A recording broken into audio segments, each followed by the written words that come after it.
The truth always moves before the lie can breathe. Every candle in St. Rowan Cathedral flickered beneath the vaulted gold ceiling as Nia Carter stepped into the aisle, her white silk gown catching the spotlight like liquid moonlight. The string quartet softened into a trembling final note, and every face in the room turned toward her, phones already half raised, eager to capture the wedding of the year. At the altar stood Ethan Blackwell, heir to a billion-dollar real estate empire, his black tuxedo cut with the kind of precision only old money could buy, his expression carved from marble. He didn't smile when she appeared. He didn't reach for her hand. The air itself seemed to pause between them. Nia kept her chin lifted, one palm brushing lightly over the satin at her waist where the secret life inside her had been quiet all morning, as if even the baby understood this day was bigger than both of them.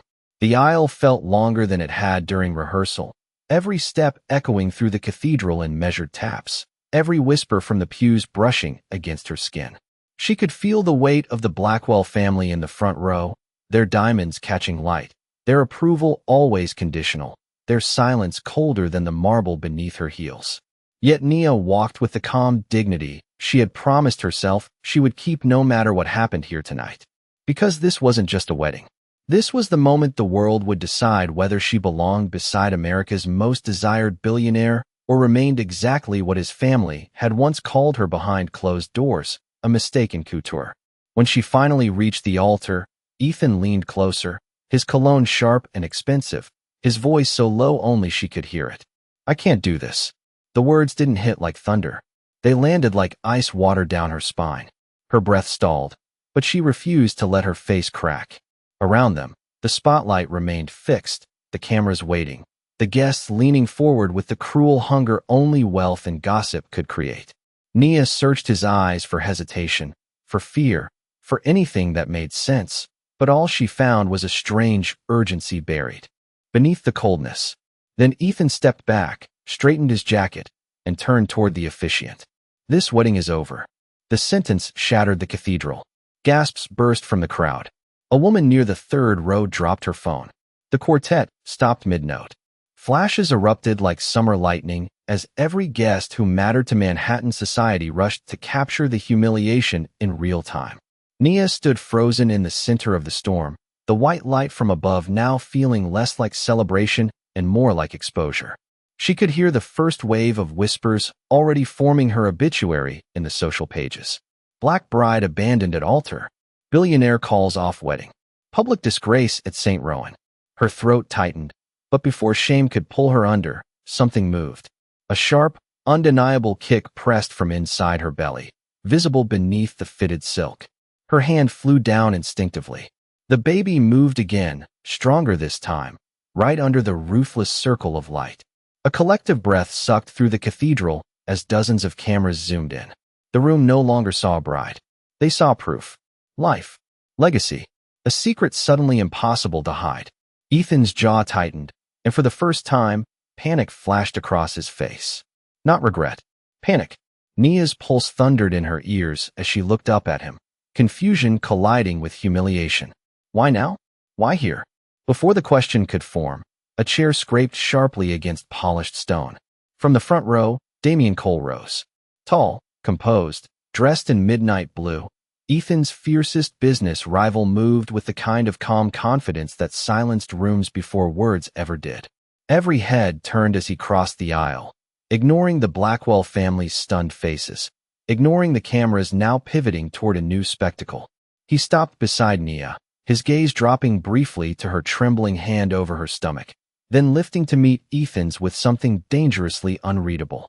"You just made the biggest mistake of your life," Damian said, his voice smooth enough for the microphones hidden in every guest's phone to catch. The room held its breath. Ethan said nothing. He simply stared at Damian, as if a second disaster had just entered the cathedral. Damian turned back to Nia, offering his hand, steady and certain beneath the spotlight that now belonged to all three of them. And somewhere beyond the cathedral doors, unseen by everyone inside, a black SUV rolled silently to the curb, carrying the one truth Ethan had been trying to outrun before anyone in that room could destroy what Nia carried. Damian's hand remained outstretched beneath the cathedral light, steady in a room drowning in whispers. Nia stared at it for half a breath, her pulse still pounding from the movement inside her belly and the shock of Ethan's words. Around them, the guests had transformed into a wall of glowing screens, every phone lifted, every lens hungry for the next turn. The silence stretched until another kick rolled gently beneath the silk, as if the child inside her was choosing the next step before she could. Nia lifted her chin, placed her hand in Damien Cole's, and let him guide her down from the altar with the quiet grace she had fought to keep all evening. The crowd parted instantly, not out of kindness, but curiosity. They wanted a better angle. They wanted the billionaire rival escorting the abandoned bride. They wanted scandal wrapped in diamonds and cathedral light. Behind her, Ethan's voice cut low through the air. Damien, do not do this. It was the first crack in his control all night. Nia turned just enough to catch the tension in his face. Gone was the polished indifference that had made headlines for years. In its place was something sharper, something closer to fear. Damien did not even look back. You already did, he said evenly, guiding her toward the side aisle. Every step away from the altar felt unreal. Nia's gown whispered over the marble floor, the cathedral doors ahead glowing with the pale silver of Manhattan rain outside. The whispers behind her multiplied into full sentences now, ugly and fast. They were already writing the narrative. Ethan Blackwell rejects pregnant bride. Damien Cole steps in. Blackwell Empire in crisis. But none of them knew why Ethan's eyes had flicked toward the main entrance every few seconds since she entered the cathedral. None of them noticed the security team near the columns speaking urgently into hidden earpieces. Nia did, and that frightened her more than the humiliation. As Damien led her into the side corridor, the sound of the crowd dulled behind the heavy oak doors. The hallway was lined with candle sconces and old portraits, their painted eyes seeming to watch the collapse of another powerful family. For the first time since Ethan's words, Nia exhaled. Her hand trembled over her stomach. Why did he do this? She whispered, more to herself than anyone else. Damien slowed, glancing at her with a seriousness that stripped away the performance he had worn in the sanctuary. Because he thinks he can control the story, he said. But before Nia could decide whether she believed him, the side entrance burst open with a rush of cold air and dark umbrellas. 3 men in tailored black coats stepped into the corridor, not aggressive, but purposeful, their presence too official to be mistaken for guests. Behind them, a woman in a cream suit held a leather folder against her chest. Ethan appeared at the far end of the hallway seconds later, breathless for the first time in his carefully managed life. Nia, do not sign anything, he said. The urgency in his voice froze the corridor. The woman in cream smiled with corporate politeness. Miss Carter, I am from Calder and Frost Legal. I have immediate documents concerning the Blackwell Inheritance Trust and your unborn child. The world tilted.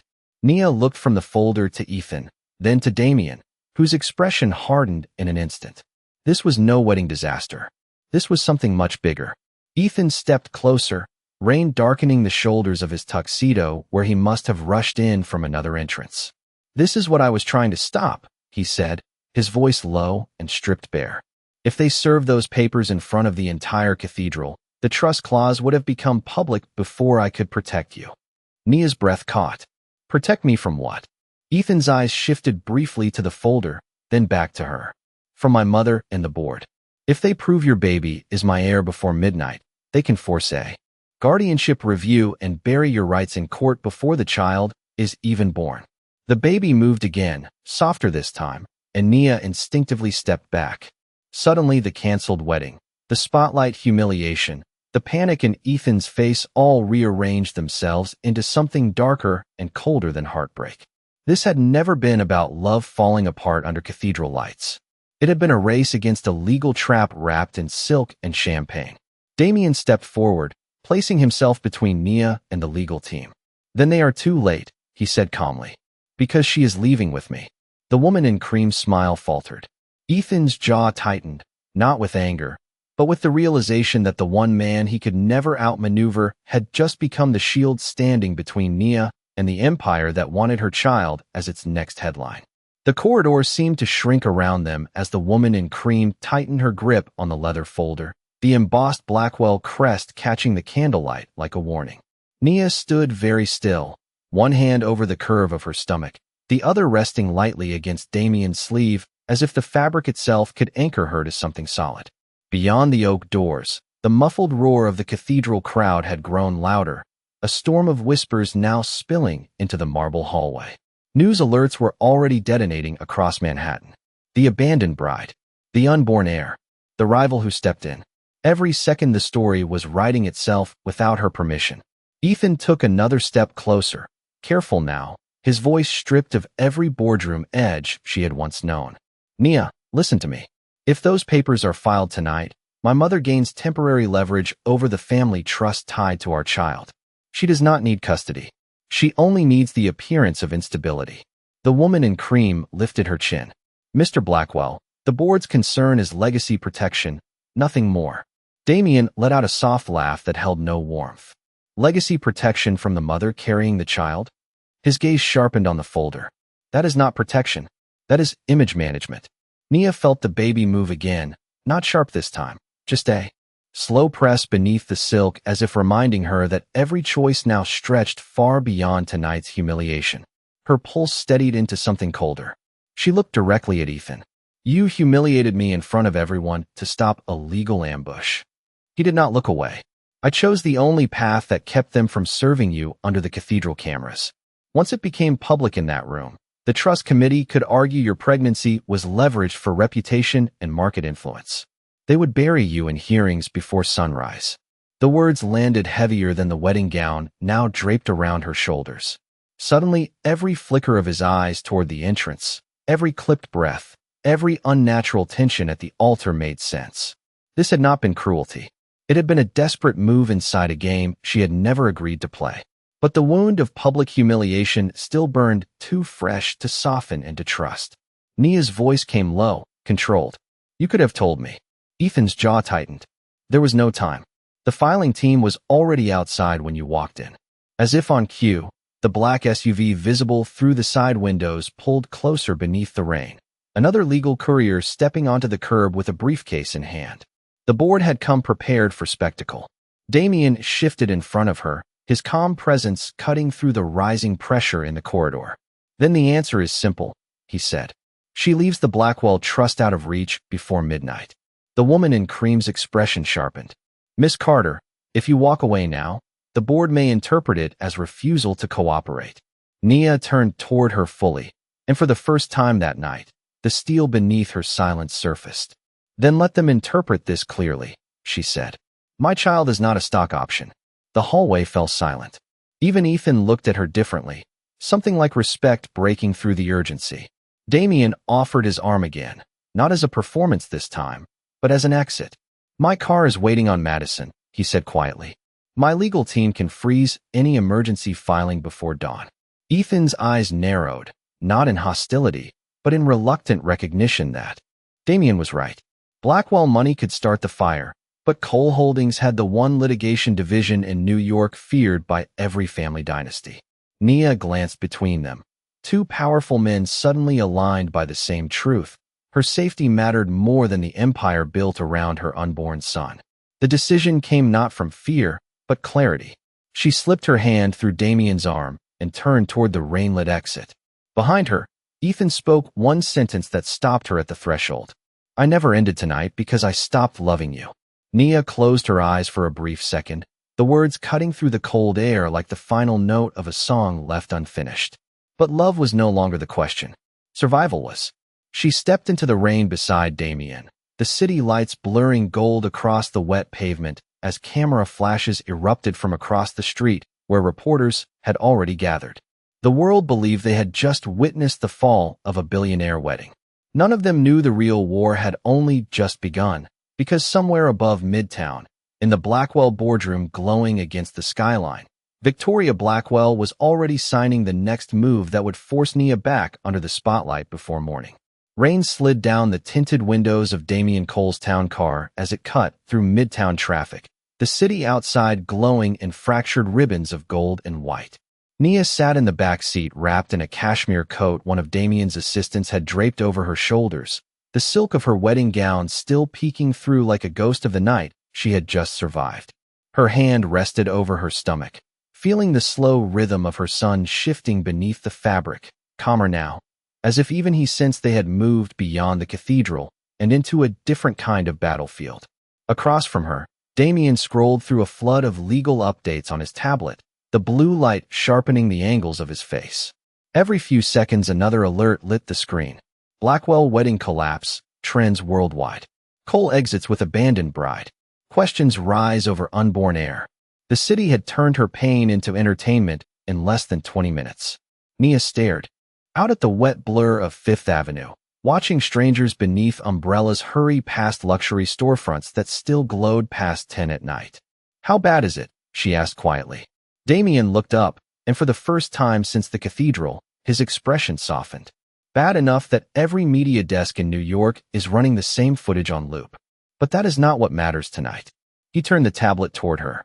On the screen was a formal emergency petition filed by Blackwell Holdings less than 7 minutes earlier. The petitioner name sat at the top in crisp legal type. Victoria Blackwell. The request below it made Nia's stomach tighten harder than the baby's kicks had. Emergency hearing for prenatal trust stabilization and maternal suitability review. Her breath caught. She actually filed it. Damien nodded once.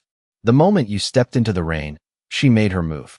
"She wants a judge to freeze any decision-making rights tied to the trust until the child is born." Nia's fingers curled against the coat. "She wants control before he even takes his first breath." Damien's silence confirmed what words did not need to. The car turned sharply beneath the Park Avenue viaduct, rainwater hissing under the tires.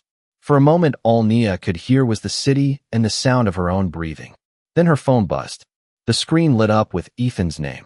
She stared at it, the glow reflecting in the dark glass beside her. Damien said nothing, but his eyes lifted briefly in the mirror. Nia answered.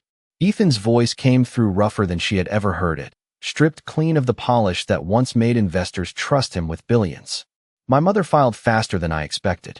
Damien is taking you to his Lexington penthouse, correct?" Nia's voice stayed cool. "You seem to know his address as well." A quiet exhale. "I know every safe place in Manhattan she cannot touch before morning." The honesty in that answer unsettled her more than the panic. "Why are you helping now?" she asked. There was a pause long enough for the city lights to shift across the car ceiling. "Because this stopped being about my family the second I saw what she was willing to do to you and our son." The words settled into the silence like rain against glass. "Our son." Ethan had never said it out loud before. Not in boardrooms. Not in private. Not even at the altar. Nia closed her eyes briefly, the memory of the cathedral still bright behind them.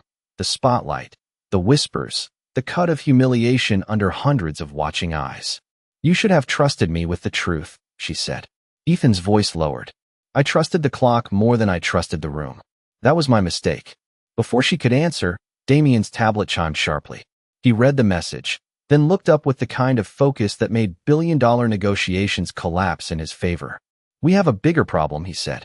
"Victoria is not just pushing for a hearing. She leaked a statement to the press claiming concern for your emotional stability after the public incident tonight." Nia went still. The betrayal was no longer hidden behind legal language. It had become narrative warfare.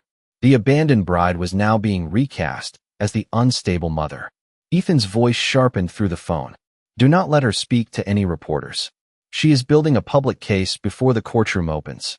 Damien gave a cold smile. "Too late for her. I just had my communications team lock down every major network feed with one counter question."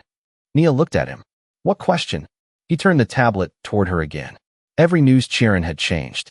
Why did Victoria Blackwell rush to control the unborn heir within minutes of the canceled wedding? The narrative had flipped. For the first time that night, the spotlight was no longer on Nia's humiliation. It was on the Blackwell empire's desperation. The car slowed beneath the private entrance of Damien's tower, cameras already gathering behind barricades across the street. As the driver opened the door, a fresh wave of flashes exploded against the rain. Nia stepped out, one hand over her stomach, the other steady on Damien's arm, and looked up at the 100 glowing lenses aimed at her. But this time, before she could move inside, a black SUV pulled hard to the curb behind them, and Victoria Blackwell herself stepped into the storm, pearls bright against her dark coat, ready to confront Nia under the same cameras she had just tried to use against her. Victoria Blackwell stood beneath the rain like she owned the storm itself, her black wool coat perfectly tailored, a single strand of pearls glowing against her throat as camera flashes burst across the private entrance of Damien's tower. The reporters behind the barricades surged forward with shouted questions, their voices colliding into one hungry roar. Why was the wedding canceled? Is the child the Blackwell heir?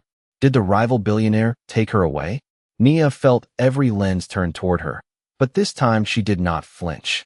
Her hand rested over her stomach, grounding herself in the quiet truth beneath the chaos. Damien stepped half a pace closer, his umbrella tilting to shield her from both the rain and the spectacle. Victoria's gaze never left Nia. It was not anger in her eyes. It was calculation, the cold mathematics of a woman who had spent decades turning family into assets and emotions into leverage. "Miss Carter," Victoria said, her voice smooth enough to carry through the weather and across every microphone pointed in her direction. "There is no need to let this become uglier than it already is. Come with me, and we can settle this privately." The words were wrapped in elegance, but the meaning beneath them landed like iron. Nia looked at her, truly looked, and saw the same polished ruthlessness that had haunted every Blackwell dinner table, every conditional smile, every silent judgment disguised as sophistication. "Privately," Nia repeated, the single word steady despite the rain dripping from the loose curls framing her face. "After you filed to question my fitness as a mother before I even left the church?"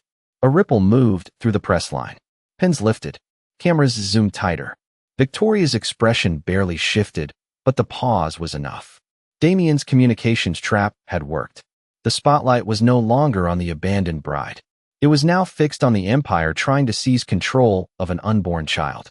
Victoria's voice remained calm. "I filed to protect my grandson from instability."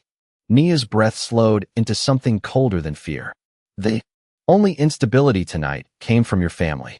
The flashes intensified, each burst of light catching the rain like shards of glass.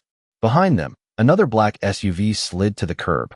Ethan stepped out without an umbrella, rain soaking through his tuxedo jacket in seconds, his expression set with a resolve that made even the reporters fall quieter.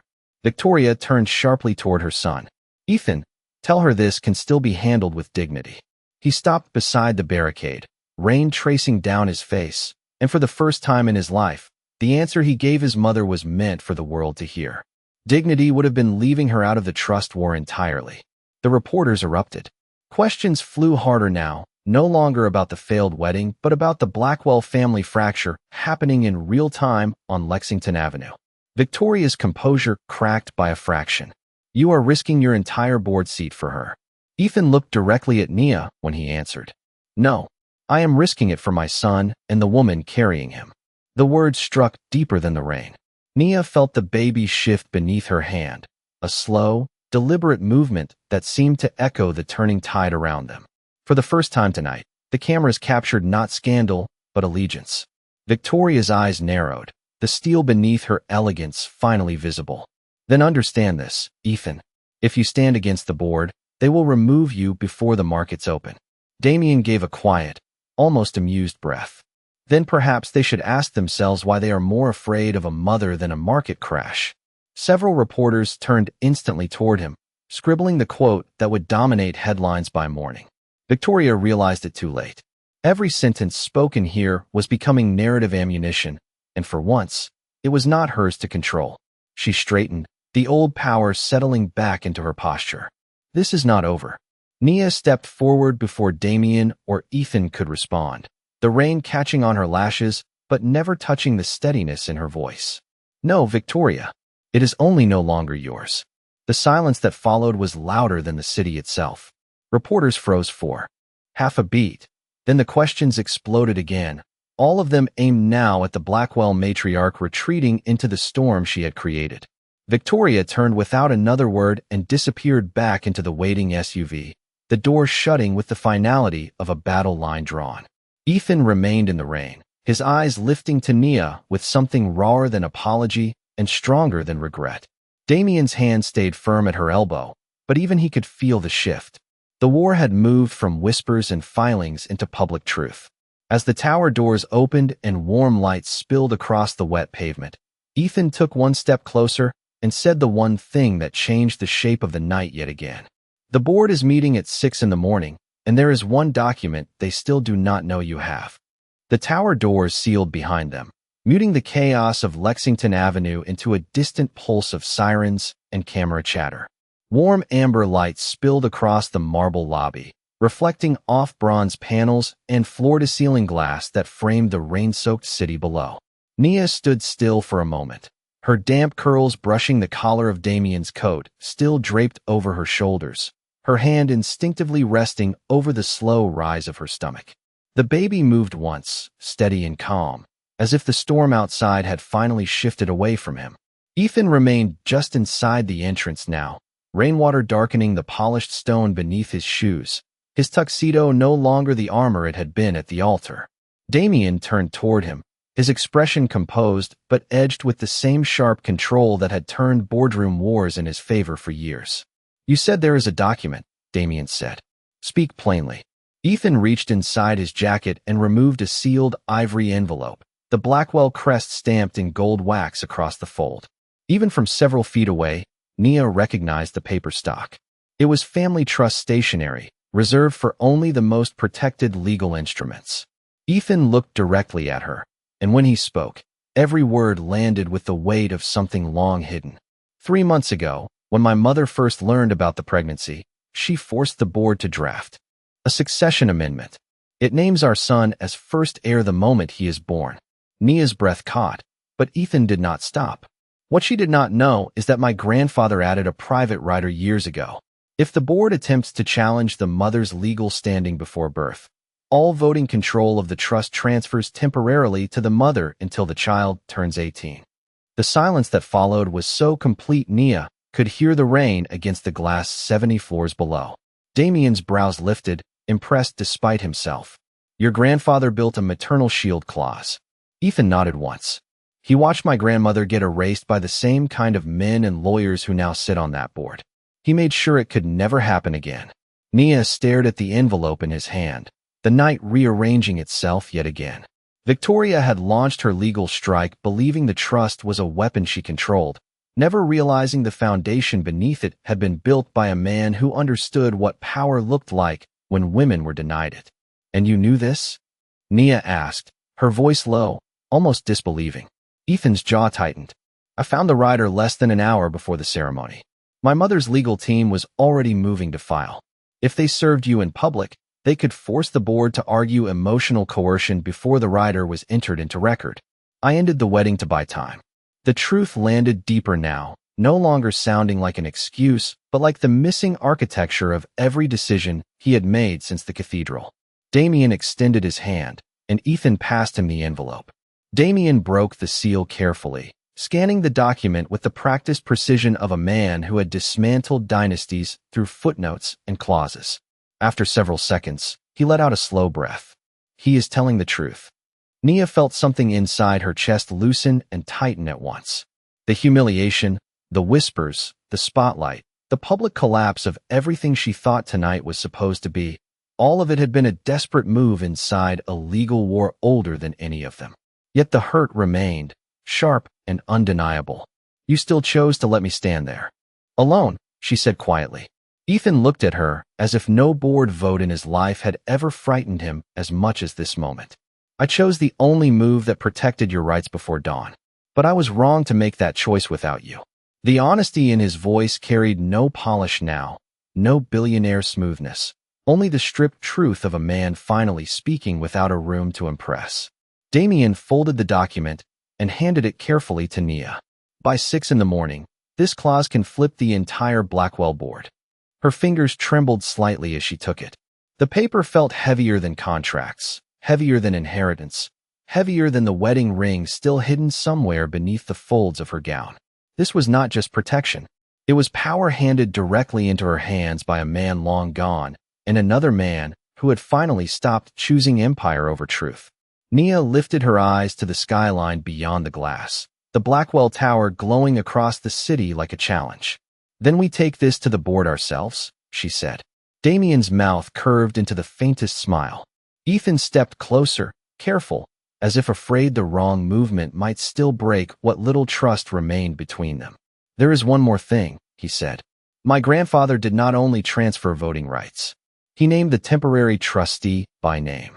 Nia looked down at the final page Damien had folded back, her eyes catching the signature line beneath the clause. The trustee was not Ethan. It was not Victoria. It was not the board. It was her. Before the realization could fully settle, Damien's tablet lit up with a priority alert from his legal team. The emergency hearing had just been moved up from morning to midnight, and Victoria Blackwell was already waiting in the courthouse with the board. Midnight turned Manhattan silver as the Blacktown car cut downtown toward the courthouse, its headlights sliding over rain-slicked streets and empty crosswalks that seemed too still for a city that never slept. Nia sat between Ethan and Damien in the back seat, the trust rider resting in her lap like something alive, heavier than paper and sharper than fear. Her fingers traced the line where her name had been written into the Blackwell legacy by a man she had never met, but somehow now understood better than the family still fighting over his empire. Temporary trustee, Nia Carter. The words had changed everything. Across from her, Damien's legal team filled the screen of his tablet with last-minute filings, emergency injunctions, and media suppression requests. Ethan's phone had not stopped vibrating once since they left the tower. Board members, investors, his mother. He ignored every call. For once, the empire was no longer the room he was listening to. Nia was. "What happens if the judge accepts the rider tonight?" she asked, her voice quiet over the hum of the tires. Damien answered without looking up. "Then Victoria loses all authority over prenatal trust decisions effective immediately, and every board vote scheduled for the morning becomes subject to your signature." The baby shifted gently, as if responding to the gravity in his mother's voice. Nia rested her hand there, drawing strength from the small movement. Ethan turned toward her, his expression calmer now, stripped of the panic that had haunted the cathedral. "If this works, the board cannot touch you again without your approval." Nia met his gaze in the dim light of the car. "And if it does not?" Ethan did not lie. "Then my mother controls the hearing, the trust, and the public narrative by sunrise." The courthouse came into view at the end of Center Street, its stone columns lit in cold white against the rain. But it was not the building that made Nia's breath catch. It was the crowd. Reporters had already gathered beneath umbrellas, camera crews lined behind barricades, their lenses glowing in the dark like a second skyline. Victoria had moved faster than even Damien predicted. She had turned an emergency hearing into a public theater. The moment the car door opened, the noise crashed in. Questions flew from every direction. Is the mother fit to manage the heir's trust? Did the Blackwell wedding collapse trigger a mental health review? Has Ethan Blackwell lost his board seat? Nia stepped out slowly, one hand on her stomach, the other clutching the envelope inside her coat. The rain had softened to mist, but the cameras still flashed hard enough to mimic lightning. Damien emerged beside her, composed as ever, while Ethan moved to her other side, no longer rival and groom, but two men aligned by the same singular purpose. At the top of the courthouse steps stood Victoria Blackwell, framed by marble columns and the glow of network lights. Her pearls still perfect, her expression sharpened by the confidence of someone certain the night belonged to her. When she saw Nia ascending the stairs, she smiled. "You came," Victoria said, her tone carrying through the microphones like silk over steel. Nia stopped 3 steps below her, the city holding its breath around them. "I came because you forgot one thing," Nia said evenly. Victoria's brows lifted by the smallest fraction. "And what is that?" Nia reached into her coat and withdrew the trust rider, the gold seal catching every flash from the gathered press. The reaction rippled instantly through the reporters. Damien's legal team stepped forward, handing copies to the court clerk waiting inside the doors. Victoria's composure faltered for the first time all night. Ethan watched his mother's face as the realization landed. She had built her strategy on control, on secrecy, on the assumption that the Blackwell name alone could shape reality.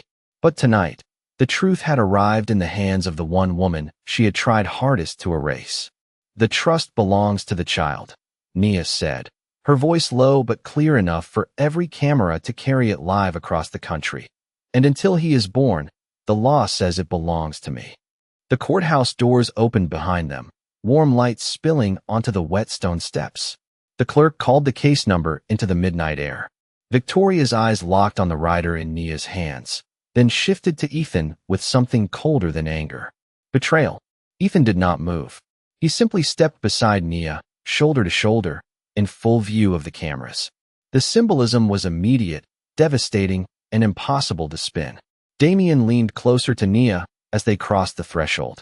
She still has one move left, he murmured. Nia glanced at him. What move? Damien's expression darkened as they entered the courtroom. She brought Dr. Helena Brooks, the psychiatrist who signed the maternal instability affidavit. Nia froze for half a breath. Across the courtroom, seated behind Victoria's legal team, a woman in a gray suit lifted a leather medical file with Nia's name printed across the tab.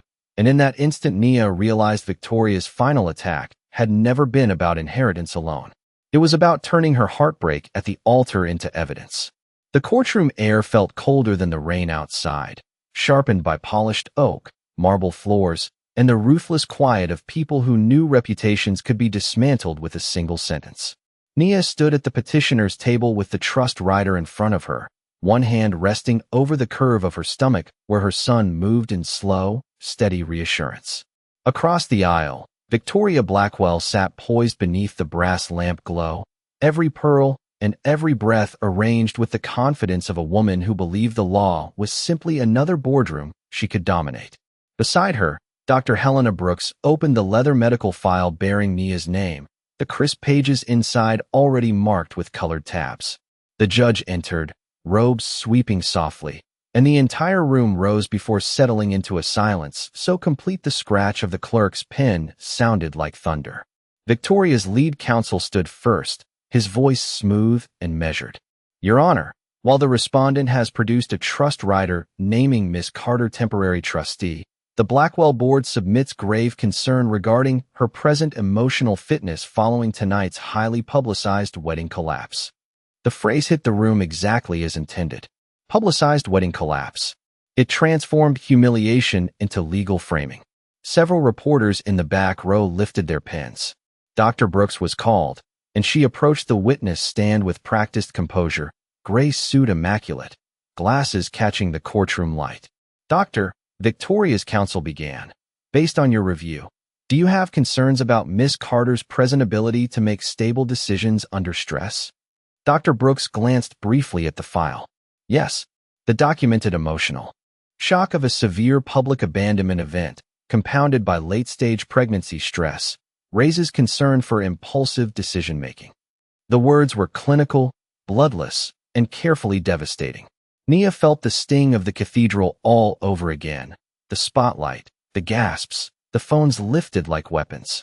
Victoria was weaponizing the pain she had orchestrated. Damien rose slowly, buttoning his jacket with the calm of a man who had built fortunes on timing. Dr. Brooks, he said, how many times have you personally evaluated Miss Carter? The doctor paused. I reviewed records provided by the Blackwell family office. Damien's tone sharpened by a degree. That was not my question. Have you ever met her? The silence cracked the room open. Dr. Brooks adjusted her glasses. No, a murmur rippled through the gallery. Damien continued, every word clean and surgical. So your affidavit questioning the stability of a pregnant woman's legal rights was signed without ever speaking to her, examining her, or observing her outside of a media clip engineered by the same family, now seeking control of her child's trust. Victoria's expression stiffened. Dr. Brooks hesitated. The records suggested. Damien cut in, still perfectly respectful. The records suggested what the Blackwell office paid to suggest. The judge looked up sharply. The shift in the room was immediate. What had been positioned as concern now looked dangerously close to manipulation. Ethan stood then, unexpected and impossible to ignore.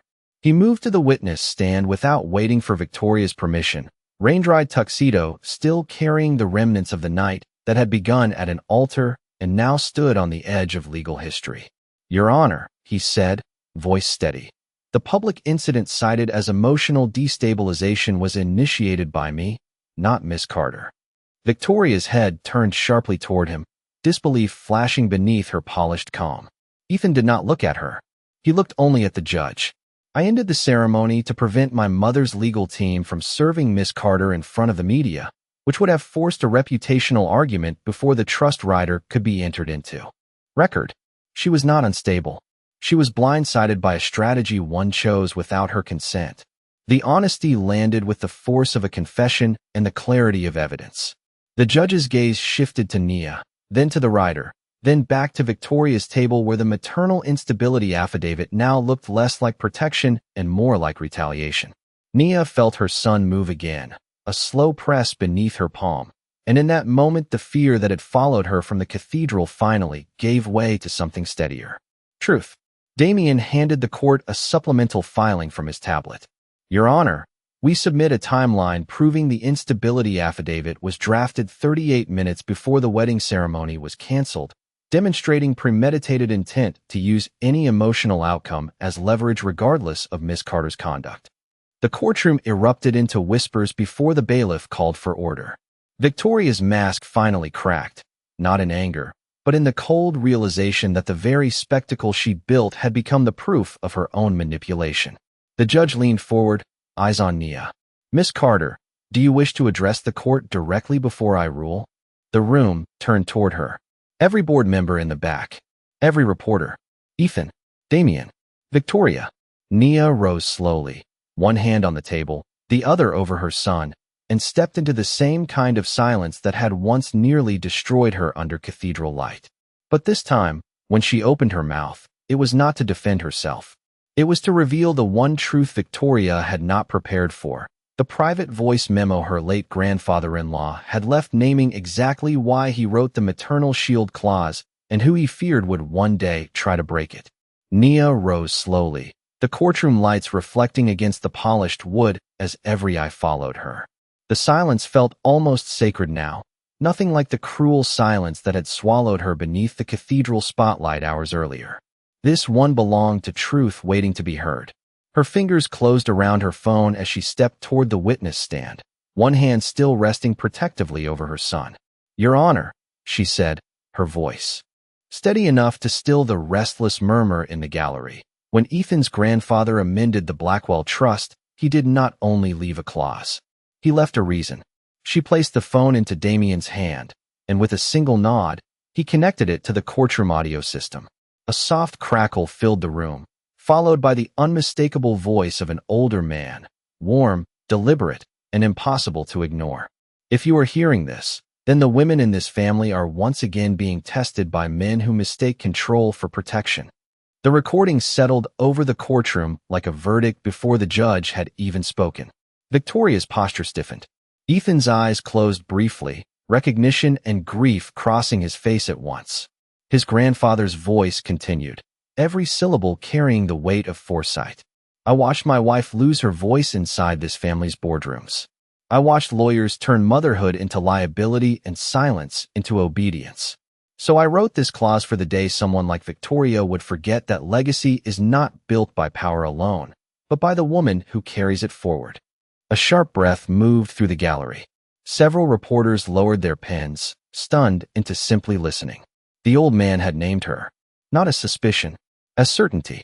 Victoria's expression hardened, but for the first time, it looked less like authority and more like exposure. The recording continued. To the mother who holds this clause, understand this. The child's future belongs first to the one who protects his life before the world ever sees his face. No board, no market, and no family name should ever outrank that truth. The audio clicked off, leaving behind a silence so complete even the city beyond the courthouse windows seemed to stop. Nia lifted her chin and faced the judge directly. I did not ask to become part of the Blackwell Empire tonight. I asked only to protect my son. But if this family insists on turning his future into a negotiation, then I will stand exactly where the law and his great-grandfather intended me to stand. Her voice never shook. It did not need to. The proof had already spoken for her. The judge looked from the rider to the affidavit, then to Victoria, whose legal team now sat frozen behind stacks of documents suddenly stripped of their force. Ethan remained still beside Damien, but the emotion in his face was no longer hidden. It was pride, regret, and something quieter, relief that the truth had finally stepped into the light he had once used to break her heart. The judge removed his glasses slowly, the room hanging on the smallest motion. The court recognizes the validity of the maternal shield clause and finds the prenatal instability petition unsupported by competent medical evaluation. Effective immediately, temporary trust authority transfers to Miss Nia Carter until the child reaches legal maturity or unless she voluntarily delegates otherwise. The words hit like sunrise after a night that refused to end. Reporters surged to their feet, pens flying, cameras lifting, but now every headline had changed. The abandoned bride was gone. In her place stood the woman who had just taken legal control of the Blackwell future. Victoria's pearls caught the light as she rose, but there was no elegant recovery left to perform. The old empire had lost in open court. She turned toward Ethan, her voice low enough that only those closest could hear. "You chose her over blood." Ethan met her gaze with a calm that had taken him all night to earn. "No, I chose the future over fear." Victoria said nothing more. She gathered her gloves, her legal papers, and what remained of her composure before walking out beneath the flashes of the same cameras she once believed she controlled. The courtroom doors opened behind her, and the storm of media questions swallowed her into history. Nia exhaled, the tension finally loosening from her shoulders as her son moved gently beneath her hand, as if even he understood that the war waiting for him had just changed shape. Damien leaned in with the faintest smile. "By market open, every Blackwell board vote belongs to your signature." Ethan stepped closer, careful and stripped of every performance. No spotlight now, no crowd to impress, only truth between them.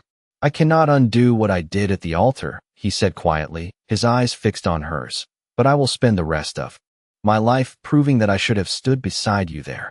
Nia looked at him for a long moment. The cathedral, the rain, the courthouse, all of it flickering behind her eyes like scenes from another lifetime compressed into one impossible night.